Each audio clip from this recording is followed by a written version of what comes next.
Dacă pleci te rog să iei lacrimi din ochii mei, că nu pot în ochii ei să visez, deci dacă pleci, dacă pleci te rog să iei lacrimi din ochii mei, că nu pot în ochii ei să visez, deci dacă pleci. Eu îți scriu în strofa asta zeci de cuvinte atât de goale ca trupurile noastre încolăcite, ca sufletul ce-ar plânge dacă ar fi să pleci, că ai lăsat în urmă zeci de urme reci. Nu înțelegi că nu mai am nevoie de nimic decât de tine și de aer, să respir atât, să-ți simt parfumul, că e oxigenul meu.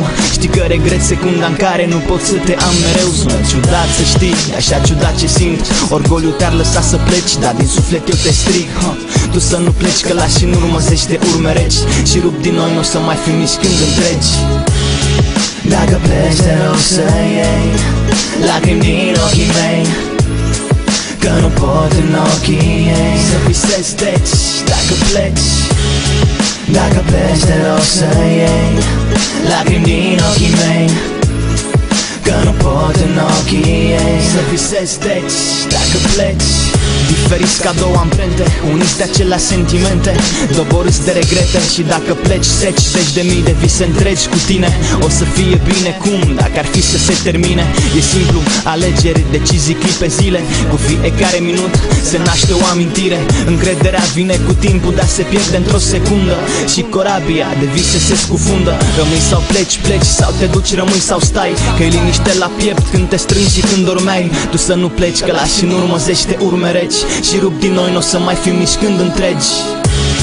Dacă pleci te rog să iei lacrimi din ochii mei, că nu pot în ochii ei să visez, deci dacă pleci, dacă pleci te rog să iei lacrimi din ochii mei, că nu pot în ochii ei să visez, deci dacă pleci, dacă pleci te rog să iei lacrimi din ochii mei, că nu pot în ochii ei să visez, deci dacă pleci, dacă pleci te rog să iei lacrimi din ochii mei, că nu pot în ochii ei să visez, deci dacă pleci.